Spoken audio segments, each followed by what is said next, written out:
ನಾನು ಮಾಂಸನೂ ತಿಂತೀನಿ, ಕೋಳಿನೂ ತಿಂತೀನಿ, ಸೊಪ್ಪು ತಿಂತೀನಿ, ಮುದ್ದೆನೂ ತಿಂತೀನಿ, ಜೋಳದ ರೊಟ್ಟಿನೂ ತಿಂತೀನಿ. ನನ್ನ ಇಷ್ಟಪ್ಪ. ಗೋಮಾಂಸ ಅನ್ನೋದು ಧಾರ್ಮಿಕ ಭಾವನೆಗಳಿಗೆ ಧಕ್ಕೆ ಮಾಡ್ತದೆ. ಏನು ಧಾರ್ಮಿಕ? ಎಲ್ಲಿ ಯಾವ ಧರ್ಮದಲ್ಲಿ ಹೇಳಿದ್ದಾರೆ ಹಂಗಂತ? ಇಂಥ ತಿನ್ನಬೇಡಿ ಅಂತ ಎಲ್ಲಿ ಯಾರು ಹೇಳಿದಾರಪ್ಪ? ಹೇಳಪ್ಪ, ಯಾವ ಧರ್ಮ ಹೇಳಿದ್ರು ಇಂಥದೇ ತಿನ್ನು ಅಂತ ಯಾರು ಹೇಳಿದ್ದಾರೆ? ವಿಚ್ ಧರ್ಮ says like that? Tell me. ಇಂಥದ್ದೇ ತಿನ್ರಿ ಅಂತ ಯಾರು ಹೇಳಿದ್ದಾರೆ? ಅಂತ ವಿಚಾರಧಾರೆ ಇಟ್ಕೊಂಡಿರೋ ಬಗ್ಗೆ ಮಾತಾಡಿದ್ರೆ ನನಗೆ ಶೋಭೆ ಬರಲ್ಲ ಅಂತ ಹೇಳಿದ್ರು ಸರ್ ಮೊನ್ನೆ ಮೈಸೂರು ಭಾಷಣದಲ್ಲಿ. ನಾನು ಶ್ಲೋಕ ಮರೆತು ಬಿಟ್ಟಿದ್ದೀನಿ, ಕೇಳ್ಕೊಂಡು ಹೇಳ್ತೀನಿ. ಒಳ್ಳೆ ಕೊಬ್ಬದ ದನಿನ ಮಾಂಸ ತಿನ್ನಬೇಕು ಅಂತ ಒಂದು ಶ್ಲೋಕ ಇದೆ ನೋಡಿ. ಇದು ಹೇಳಿದ್ರೆ ಕಾಂಟ್ರವರ್ಸಿ ಮಾಡಾಕ್ಬಿಡ್ತಾರೆ. ನೀವೇ ಮಾಡ್ಬಿಡ್ತೀವಿ. ನೀವು ಹೇಳೋದನ್ನ ಅವ್ರು ಆ ಥರ ತಗೊಳ್ತಾರೆ. ನೀವು ಏನ್ ಮಾಡ್ತೀರಿ? ನೀವು ಸ್ವಲ್ಪ ಅದಕ್ಕೆ ಟ್ವಿಸ್ಟ್ ಕೊಟ್ಟು ಮಾಡಿ ಹೇಳ್ತೀರಿ, ಅವ್ರು ಅದಕ್ಕೆ ಇನ್ನೊಂದಷ್ಟು ಟ್ವಿಸ್ಟ್ ಕೊಡ್ತಾರೆ. ಸಿ ದೇರ್ ಇಸ್ ಒಂದು ಶ್ಲೋಕ ಬರ್ದಿರೋರೇ ಅಲ್ಲಪ್ಪ ಯಾರು? ನಾನು ಬರ್ದ್ನಾ? ಯಾರಿಗೆ ಸಂಸ್ಕೃತ ಗೊತ್ತಿದ್ರು ಅವರೇ ಎಲ್ಲ ಬರೆದವರು ಶ್ಲೋಕಗಳನ್ನೆಲ್ಲ.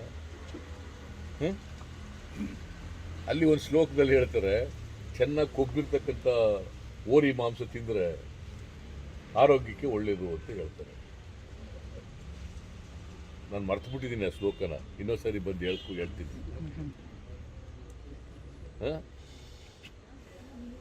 ಸಿ ನೋಡ್ರಿ, ಅದು ಧಾರ್ಮಿಕ ಭಾವನೆ ಕೆರಳಿಸೋದಲ್ಲ. ಮನುಷ್ಯನಿಗೆ ಫುಡ್ ಆಗ್ಬಿಟ್ಟು ಈಗ ಜಗತ್ತಿನಲ್ಲೆಲ್ಲ ಹೆಚ್ಚಾಗಿ ಬೀಫೇ ತಿಂತಾರೆ, ಕೆಲವು ಕಡೆ ಪೋರ್ಕ್ ತಿಂತಾರೆ, ಕೆಲವು ಕಡೆ ಕುರಿ ಕೋಳಿ ಮಾಂಸ ತಿಂತಾರೆ, ಕೆಲವು ಕಡೆ ವೆಜಿಟೇರಿಯನ್ ತಿಂತಾರೆ. ಏನು ಮಾಡೋಕ್ಕಾಗಲ್ಲ. ವೆಜಿಟೇರಿಯನ್ಸು ಜಗತ್ತಿನಲ್ಲಿ ಕಡಿಮೆ ಇರೋರು, ನಾನ್ ವೆಜಿಟೇರಿಯನ್ಸೇ ಜಾಸ್ತಿ ಇರೋರು. ನೀವು ಒಂದು ಕಡೆ ವಿಶ್ವಮಾನವ ಅಂತ ಹೇಳ್ತೀರಿ, ಇನ್ನೊಂದು ಕಡೆ ನಮ್ಮ ಧರ್ಮ ಅಂತ ಕುಬ್ಜರನ್ನ ಮಾಡಿಬಿಡ್ತೀವಿ. ಏನದು?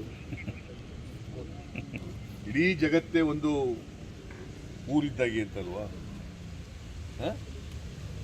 ಎಲ್ಲ ವಿಶ್ವಮಾನವರಾಗಬೇಕು ಅಂತಲ್ಲ ಹೇಳೋದು. ಏನಾದರೂ ಆಗು, ವಿಶ್ವಮಾನವನಾಗು ಅಲ್ವಾ? ಕುವೆಂಪು ಏನಂತ ಕರೆಕೊಂಡ್ರು? ವಿಶ್ವಮಾನವನಾಗು.